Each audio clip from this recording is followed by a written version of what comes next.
بسم اللہ الرحمن الرحیم۔ گمنام ہیروز کے معزز ناظرین، السلام علیکم۔ آئیے چلتے ہیں کہانی کی طرف۔ کرنل بری طرح سہما ہوا تھا، پھٹی پھٹی آنکھوں سے کبھی بیٹے کو اور کبھی میجر کو دیکھ رہا تھا۔ اس نے دراز کو کھولا تو وہاں ایک بھرا ہوا پستول رکھا تھا۔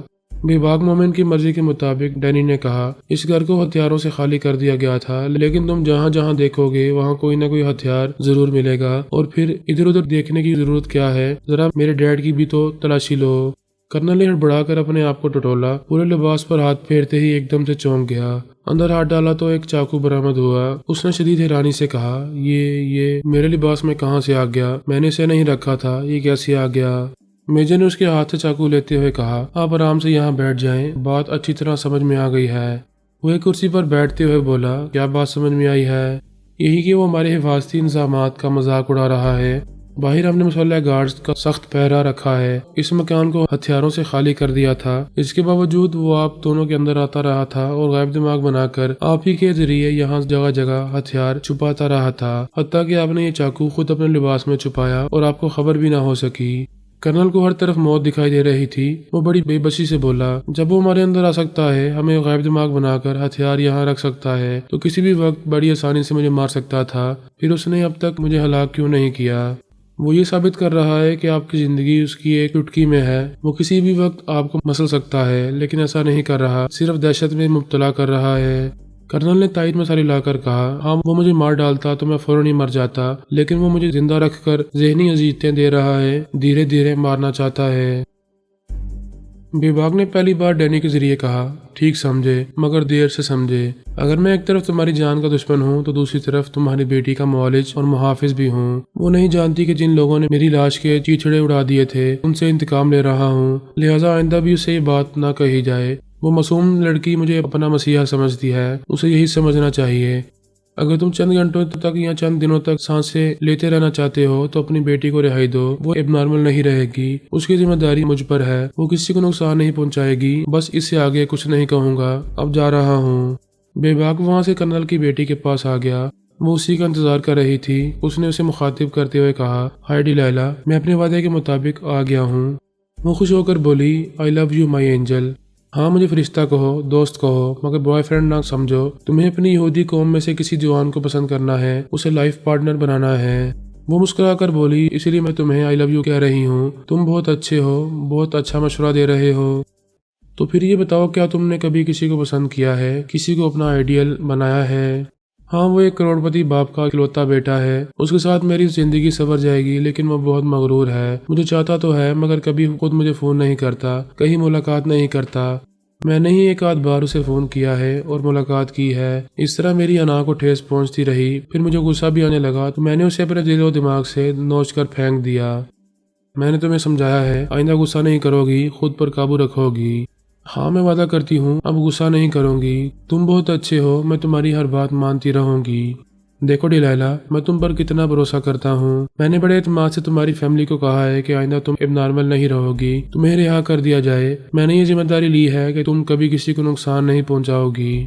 وہ متاثر ہو کر بولی، تم مجھ پر اتنا اعتماد کرتے ہو اور تم نے میری طرف سے اتنی بڑی ذمہ داری قبول کی ہے، خدا کی قسم اب میرا یہ فرض بنتا ہے کہ دن رات اپنے دماغ سے غصے کو نوچ کر پھینکتی رہوں اور تمہاری تمام ہدایات پر عمل کرتی رہوں۔ میں کبھی تمہیں ڈیڈ اور دنیا والوں کے سامنے شرمندہ نہیں ہونے دوں گی۔ شکریہ ڈیلائلا، اب مجھے اپنے اس چاہنے والے کا نام پتہ اور ٹیلی فون نمبر بتاؤ، بلکہ ابھی اسے فون پر رابطہ کرو، میں تمہارے ذریعے اس کی آواز سن کر اسے تمہارا غلام بنا دوں گا۔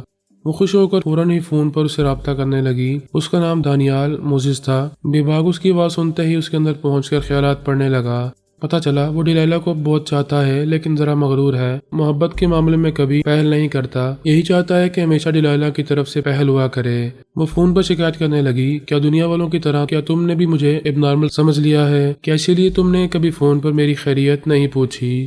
وہ بولا، ہاں کچھ ایسی ہی بات ہے، تم اس حقیقت سے انکار نہیں کر سکتی کہ تم نے اپنے ملازم کو قتل کیا ہے، تم پر مقدمہ چلتا رہا ہے، لیکن تمہیں پاگل سمجھ کر معاف کر دیا گیا۔ عدالت نے تمہیں پاگل خانے بھیجنے کا حکم دیا تھا، لیکن تمہارے ڈیڈ نے اپنے وسیع ذرائع اور اختیارات سے کام لے کر تمہیں پاگل خانے نہیں جانے دیا، گھر میں ہی قیدی بنا کر رکھا ہے اور وہیں علاج کر رہے ہیں۔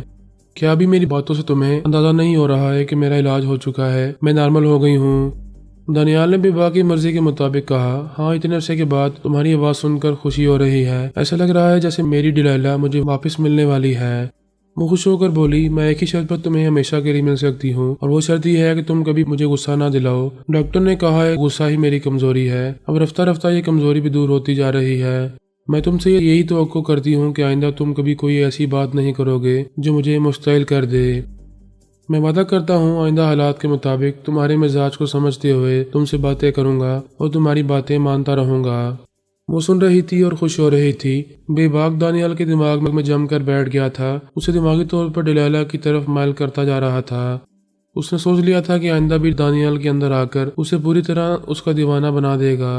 اس نے ڈیلیلا کے اندر آ کر کہا، اب تو خوش ہو؟ وہ سوچ کے ذریعے بولی، میں تمہارا جتنا بھی شکریہ ادا کروں کم ہے۔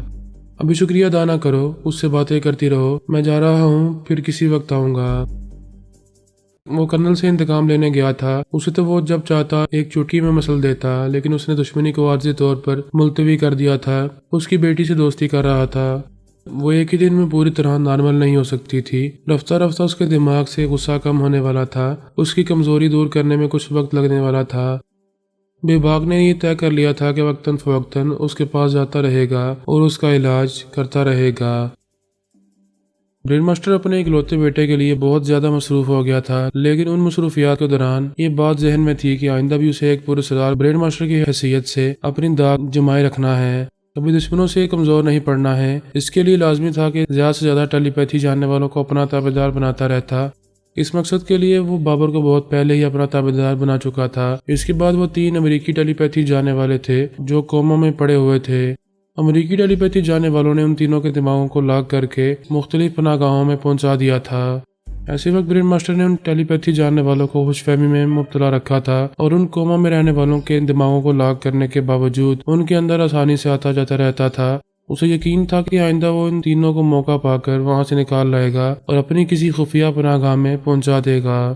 لیکن اپنا بیٹا اتنا اہم ہو گیا تھا کہ وہ دوسری تمام مصروفیات کو نظر انداز کر رہا تھا، کبھی کبھی کسی دوسرے معاملے پر توجہ دیتا تھا تاکہ دوسرے حالات اور معاملات پر آئندہ اپنی گرفت مضبوط رکھ سکے۔ ایسے وقت اس نے سوچا، مجھے ان 3 کوما میں رہنے والوں کی خبر لینی چاہیے، اگرچہ میں انہیں فی الحال وہاں سے فرار نہیں کرا سکوں گا، نہ ہی کسی خفیہ پناہ گاہ میں پہنچا سکوں گا، پھر بھی ان کی خبر لینی چاہیے۔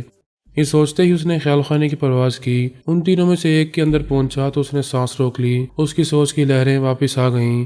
وہ ایک دم سے چونک گیا، پھر اس نے دوسرے کے اندر پہنچنا چاہا تو وہاں بھی یہی ہوا۔ تیسرے نے بھی سانس روک کر اسے بھگا دیا۔ فوراً ہی یہ بات سمجھ میں آ گئی کہ وہ تینوں ٹیلی پیتھی جاننے والے اس کے ہاتھ سے نکل چکے ہیں۔ اسے زبردست شاک پہنچ رہا تھا۔ اگر وہ ایک طرف بیٹے کو تحفظ دینے میں کامیاب ہو رہا تھا تو دوسری طرف بری طرح ناکامی ہو رہی تھی۔ وہ دونوں اس کے لیے بہت اہمیت رکھتے تھے۔ اس نے سوچا شاید امریکی ٹیلی پیتھی جاننے والوں کو شبہ ہو گیا تھا کہ میں یا دوسرے دشمن ان تینوں کے اندر چھپے رہتے ہیں، اس لیے انہوں نے دوبارہ ان پر ترمیمی عمل کر کے نئے سرے سے ان کے دماغوں کو لاک کر دیا ہے۔ وہ جاننا چاہتا تھا کہ ایسا کیوں ہوا، ایسی کیا بات ہو گئی کہ امریکی ٹیلی پیتھی جاننے والوں نے دوبارہ ان پر عمل کیا ہے۔ ان سوالوں کے جواب حاصل کرنے کے لیے وہ امریکی اکابرین کے دماغوں میں جانے لگا۔ ایک آرمی افسر کے خیالات نے بتایا کہ کوئی دشمن ان قوموں میں رہنے والوں کو ٹریپ کر چکا تھا، انہیں خفیہ پناہ گاہوں سے نکال کر کسی دوسری جگہ پہنچا رہا تھا۔ ایسے وقت اطلاع ملی کہ وہ تینوں اپنی خفیہ رہائش گاہ سے فرار ہو گئے ہیں۔ اب امریکی ٹیلی پیتھی جاننے والوں نے ایک قوم میں رہنے والے کے دماغ میں پہنچ کر اسے اپنے قابو میں کر لیا، باقی 2 گرفت میں نہ آ سکے، اور اب تک یہ پتہ نہیں چل رہا ہے کہ وہ دونوں کہاں روپوش ہو گئے ہیں۔ انہیں پورے امریکہ میں تلاش کیا جا رہا ہے۔ برین ماسٹر سوچنے لگا، میرا خیال غلط نکلا، ان تینوں کو کوئی اور ہی دشمن ٹریپ کرنا چاہتا تھا، جن میں سے ایک اس کے ہاتھ سے نکل گیا، باقی 2 کو بڑی کامیابی سے حاصل کر چکا ہے۔ اب سوال یہ پیدا ہوتا ہے کہ ایسا کس نے کیا ہے؟ اس کی عقل نے کہا، سیدھی سی بات ہے، فرحاد کے ٹیلی پیتھی جاننے والے ہی ایسا کر سکتے ہیں، یا پھر فرحاد کی آتما ڈبل گیم کھیل رہی ہے۔ ایک طرف مجھے بیٹے کے معاملے میں الجھا رہی ہے، دوسری طرف میری فتوحات کو شکست میں بدل رہی ہے۔ وہ بڑے یقین سے سوچ رہا تھا کہ فرحاد کی آتما ایک نئے جسم میں پہنچ کر ان 2 قوموں میں رہنے والوں کو اپنا تابعدار بنا چکی ہے، اسے بہت بری طرح شکست دے رہی ہے۔ جو افراد اس کی لاش کو ناقابل شناخت بنانے کی سازش میں ملوث تھے، انہیں وہ ایک ایک کر کے ہلاک کر رہا ہے۔ اس کا خیال تھا کہ یا تو وہ اس تک پہنچ نہیں پا رہا ہے، یا اسے زندہ چھوڑ کر ڈھیل دے کر دوسری طرف سے نقصان پہنچا رہا ہے۔ وہ خیال خانی کے ذریعے بابر کے دماغ میں آیا۔ چونکہ وہ اس کا معمول اور تابعدار تھا، اس لیے اپنے اندر اس کی سوچ کی لہروں کو محسوس نہیں کر رہا تھا۔ اس کے خیالات کہہ رہے تھے، پتہ نہیں برین ماسٹر کہاں گم ہو گیا ہے، مجھ سے رابطہ نہیں کر رہا ہے، نہ ہی کوئی کام لے رہا ہے۔ میں اسے یہ خوشخبری سنانا چاہتا ہوں کہ علی کا پتہ ٹھکانہ معلوم ہو گیا ہے، وہ حیدرآباد دکن میں ہے۔ ماسٹر نے اسے حکم دیا تھا کہ وہ فرحات کے تمام بچوں کے پتہ ٹھکانے معلوم کرے۔ فرحات کی موت کے بعد وہ سب انڈیا سے جا چکے تھے، اس لیے کوئی ہاتھ نہیں آ رہا تھا۔ برین ماسٹر کو یہ نئی بات معلوم ہوئی کہ علی اپنے باپ کی آخری رسومات ادا کرنے بابا صاحب کے دائرے میں نہیں گئی، جبکہ سبھی وہاں پہنچے ہوئے تھے۔ اس نے بابر کے دماغ میں یہ سوال پیدا کیا کہ علی انڈیا میں کیوں رہ گئی، اس ادارے میں کیوں نہیں گئی۔ بابر کی سوچ نے کہا، پتہ نہیں ایسی کیا بات ہو گئی کہ بیٹی باپ کے آخری دیدار کے لیے بھی وہاں نہیں گئی۔ میں نے ایک اجنبی کی حیثیت سے بابا صاحب کے دائرے میں فون کیا تھا اور کہا تھا کہ میں ان کے بچوں سے باری باری فون پر تعزیت کرنا چاہتا ہوں۔ تب مجھ سے کہا گیا تھا کہ وہ سب ابھی سوگ منا رہے ہیں، 24 گھنٹے بعد ان سے رابطہ کیا جا سکے گا۔ پھر میں نے یوں ہی فرمائش کی کہ کم از کم علی سے بات کرائی جائے۔ تب پتہ چلا کہ وہ حیدرآباد میں ہے اور یہاں نہیں آئے گی۔ ماسٹر نے اسے مخاطب کیا، بابر، میں ابھی تک تمہارے خیالات پڑھ رہا تھا، اب یہ بتاؤ علی حیدرآباد میں کہاں ہو سکتی ہے؟ وہ تو بہت بڑا شہر ہے۔ بے شک مجھے اس کا صحیح پتہ ٹھکانہ معلوم نہیں ہے، لیکن آپ آؤڈی مین کو وہاں بھیج کر اس لڑکی تک پہنچ سکتے ہیں۔ وہ غیر معمولی قوت سماعت رکھنے والا ہمیں بڑی آسانی سے وہاں پہنچا دے گا۔ برین ماسٹر اپنے بیٹے کے معاملے میں مصروف رہنا چاہتا تھا، وقت ضائع نہیں کرنا چاہتا تھا۔ اس نے کہا، ٹھیک ہے، میں ابھی آؤڈی مین کو حکم دیتا ہوں، تم بھی کسی پہلی فلائٹ سے حیدرآباد دکن پہنچو، میں بعد میں تم سے رابطہ کروں گا۔ یہ کہہ کر اس نے فوراً ہی آؤڈی مین سے رابطہ کیا، پھر اسے حکم دیا، تم آج ہی کسی پہلی فلائٹ سے حیدرآباد دکن پہنچو، وہاں تمہیں فرحات کی بیٹی علی کی آواز سن کر اسے ٹریپ کرنا ہے۔ آؤڈی مین نے کہا، سر ہمیں یہ معلوم ہو چکا ہے کہ فرحات کے بچوں نے اپنی آواز اور لب و لہجے تبدیل کیے ہوئے ہیں، اگر یہ درست ہے تو پھر میں وہاں جا کر علی کی آواز کیسے سن سکوں گا؟ وہ الجھتے ہوئے بولا، میں دوسری طرف مصروف ہوں، ابھی بحث نہیں کر سکوں گا، تم حیدرآباد جاؤ، وہاں پہنچو گے تو اس لڑکی تک پہنچنے کا کوئی نہ کوئی راستہ نکال لیا جائے گا۔ وہ ہر گھنٹے آدھے گھنٹے میں بیٹے کے اندر پہنچ جایا کرتا تھا اور اس کی بہتری اور تحفظ کے لیے بہت کچھ کرتا رہتا تھا۔ اس وقت بھی بیٹے کے پاس جانے کی جلدی تھی، اس لیے آؤڈی مین کو مختصر سا حکم دے کر اس کے پاس پہنچ گیا۔ میں بھی دوسرے دن لندن بیبا کے پاس پہنچ گئی تھی۔ وہ اتنا خوش ہو رہا تھا کہ اپنے ہاتھوں سے میرے لیے کھانا پکا رہا تھا۔ میں نے کہا، یہ کیا کر رہے ہو؟ تمہیں کئی جگہ مصروف رہنا ہے، یہ کام میں کرتی ہوں، کل سے کسی اچھے کوک کو رکھ لیا جائے گا۔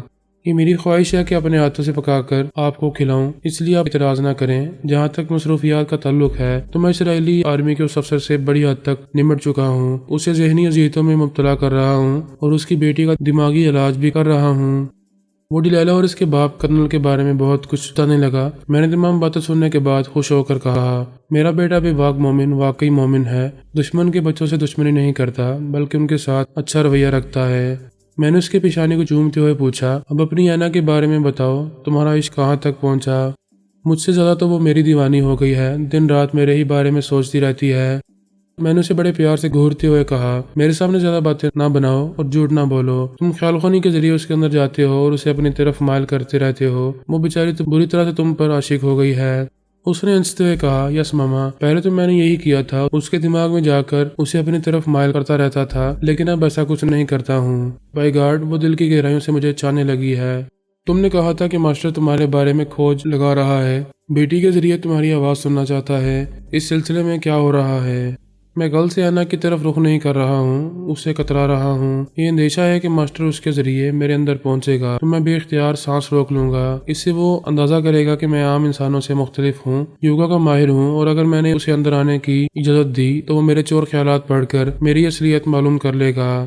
میں نے اس کے شانوں کو تھپکتے ہوئے کہا، ایسی کوئی بات نہیں ہوگی، مجھے یقین ہے اب تم پر روحانی عمل ہو چکا ہے، تمہارا دماغ بھی ہماری طرح عجوبہ بن گیا ہے۔ اس نے خوش ہوتے ہوئے پوچھا، کیا واقعی؟ کیا ماسٹر یا کوئی بھی دشمن میرے خیالات پڑھ کر میری اصلیت نہیں معلوم کر سکے گا؟ میں نے انکار میں سر ہلا کر کہا، تم جس روپ میں رہو گے دشمن تمہارے چور خیالات پڑھ کر اسی روپ کو سمجھیں گے، تمہاری اصلیت تک کبھی نہیں پہنچ پائیں گے جب تک خود تم نہیں چاہو گے۔ اس نے میرے گال کو چوم کر کہا، او آئی لو یو ماما، آپ نے اور اعلیٰ حضرت نے مجھے ایک بہت بڑے اندیشے سے نجات دلائی ہے۔ آئندہ میں کسی بھی دشمن ٹیلی پیتھی جانے والے کے سامنے یوگا کا مظاہرہ نہیں کروں گا، انہیں اپنے اندر آنے کی کھلی اجازت دوں گا۔ ایسی وقت الپا نے مجھے مخاطب کیا، السلام علیکم ماما۔ میں نے کہا، وعلیکم السلام بیٹی، کیسی ہو؟ آپ کی دعائیں اور اعلیٰ حضرت کی کرم فرمائیاں ہیں۔ میں یہاں بابا صاحب کے دائرے میں بہت خوش ہوں۔ ایسا لگتا ہے ایک نئی دنیا میں سانس لے رہی ہوں۔ خدا تمہیں ہمیشہ خوش رکھے۔ ابھی کیسے یاد کیا ہے؟ میں نے ابھی بیٹھے بیٹھے سوچا کہ ان 3 قوموں میں رہنے والوں کے بارے میں معلومات حاصل کی جائیں۔ جب امریکی ٹیلی پیتھی جاننے والے ان تینوں پر عمل کر رہے تھے اور ان کے دماغوں کو لاک کر رہے تھے، تب میں اور کرونا ان کے اندر موجود تھیں۔ ہمیں یہ معلوم ہو گیا تھا کہ کس آواز اور کس لب و لہجے کے ذریعے ان کے دماغوں کو لاک کیا جا رہا ہے۔ میں یہ باتیں جانتی ہوں، آگے بولو۔ آگے کیا بولوں؟ میں نے خیال خوانی کے ذریعے ان کے اندر پہنچنا چاہا تو کسی ایک کے بھی اندر نہ پہنچ سکی۔ اس کا مطلب ہے کہ امریکی ٹیلی پیتھی جاننے والوں نے ان پر دوبارہ عمل کیا ہے، نئی آواز اور لب و لہجے کے ذریعے ان کے دماغوں کو لاک کر دیا ہے۔ ایسی کوئی بات نہیں ماما، میں نے امریکی اکابرین کے خیالات پڑھے ہیں۔ ایک افسر کے خیالات سے معلوم ہوا کہ وہ بھی اپنے ٹیلی پیتھی جاننے والوں کے لیے پریشان ہیں۔ وہ تینوں کسی کی گرفت میں آ کر اپنی خفیہ پناہ گاہ سے فرار ہو رہے تھے۔ ان میں سے 2 تو ہاتھ نہ آ سکے، مگر تیسرا ان کے ہاتھ آ گیا ہے۔ پھر تو یہ بات سمجھ میں آتی ہے کہ ماسٹر ہی باقی 2 ٹیلی پیتھی جاننے والوں کو اپنے شکنجے میں لے چکا ہے۔ الپا نے کہا شاید یہ بات بھی نہیں ہے۔ وہ تیسرا ٹیلی پیتھی جاننے والا جو فرار ہونے میں ناکام رہا تھا اور امریکی ٹیلی پیتھی جاننے والوں کے ہاتھ لگ گیا تھا، اس کا بیان ہے کہ اس کے اندر کوئی عورت آئی تھی۔ اس نے عمل کر کے اس کے دماغ کو نئے سرے سے لاک کر دیا تھا، پھر اسے اس پناہ گاہ سے فرار ہونے پر مجبور کیا تھا۔ میں نے کہا تعجب ہے، وہ عورت کون ہو سکتی ہے جس نے ان پر عمل کیا تھا؟ ایک کو حاصل کرنے میں ناکام رہی لیکن 2 کو حاصل کر چکی ہے۔ میں، علی، انوشی اور تاشا ٹیلی پیتھی جانتی ہیں۔ ہم میں سے کسی نے ایسا نہیں کیا۔ اب ایک کرونا ہے۔ ہماری ثنا نیومی کرسٹل بھی ہے، لیکن وہ 40 دنوں تک نہ خیال خوانی کرے گی اور نہ ہی کسی معاملے میں دلچسپی لے گی، لہٰذا ثنا نے بھی ایسا کچھ نہیں کیا ہے۔ لا محالہ کرونا پر ہی شبہ کیا جا سکتا ہے۔ کیا تم نے اس سلسلے میں اس سے بات کی ہے؟ نہیں، میں چاہتی ہوں آپ کی موجودگی میں اس سے بات ہو۔ میں اسے کہہ دیتی ہوں کہ آپ نے یاد کیا ہے۔ وہ یہاں آئے گی تو پھر ہم اس سے بات کریں گے۔ ہاں، یہی مناسب رہے گا۔ اسے میرے پاس بھیج دو۔ الپا اسی وقت خیال خوانی کے ذریعے کرونا کے پاس پہنچی تو اس نے فوراً ہی سانس روک لی۔ اس نے دوسری بار پہنچ کر کہا میں الپا ہوں، ماما نے تمہیں یاد کیا ہے، ابھی ان کے پاس آ جاؤ۔ الپا واپس میرے پاس پہنچ گئی۔ تھوڑی دیر کے بعد ہی کرونا نے آ کر کہا مارننگ ماما، میں کرونا بول رہی ہوں۔ تم مارننگ کہہ رہی ہو؟ اس کا مطلب ہے جس ملک میں ہو وہاں ابھی صبح ہوئی ہے۔ آپ تو کسی بھی ایک لفظ سے بات کرنے والے کو دور تک پہچان لیتی ہیں۔ بے شک میں اس وقت کینیڈا میں ہوں۔ تم تو قاہرہ میں فرمان کے پاس تھیں۔ میں وہاں سے ٹونی جے کے پاس آ گئی تھی۔ ابھی آ کر آپ کو یہ خوشخبری سنانے والی تھی کہ میں اور ٹونی جے ایک دوسرے کے لائف پارٹنر بن چکے ہیں۔ یہ تو واقعی بہت خوشی کی بات ہے۔ تم اب تک جگہ جگہ بھٹکتی رہی ہو، تمہیں کوئی سمجھنے اور چاہنے والا نہیں ملا تھا، اب ٹونی جے مل گیا ہے، اس کی قدر کرتی رہنا۔ کیا ہنی مون منانے کینیڈا گئی ہو؟ وہ ایک ذرا جھجک کر بولی جی ہاں، ٹونی کی خواہش تھی کہ ہم نیاگرا فال کے قریب ہنی مون منائیں۔ چلو اچھی بات ہے۔ یہ بتاؤ ان دونوں امریکی ٹیلی پیتھی جاننے والوں کو کہاں چھپا رکھا ہے؟ جی، اس نے چونکنے کی ایکٹنگ کی، پھر پوچھا یہ آپ کیا کہہ رہی ہیں؟ کرونا، بھی تم نے کہا تھا کہ میں ایک لفظ سے بات کرنے والے کو دور تک پہچان لیتی ہوں۔ تم میرے سوال پر چونکی نہیں ہو، بلکہ چونکنے اور حیران ہونے کی ایکٹنگ کر رہی ہو۔ اوہ نو ماما، میرے لیے یہ سچ مچ چونکنے کی بات ہے کہ آپ ان 2 ٹیلی پیتھی جاننے والوں کو مجھ سے منسوب کر رہی ہیں اور یہ سمجھ رہی ہیں کہ میں نے انہیں ٹریپ کر لیا ہے اور چپ چاپ کسی پناہ گاہ تک پہنچا دیا ہے۔ اچھا، تو تم نے ایسا نہیں کیا ہے؟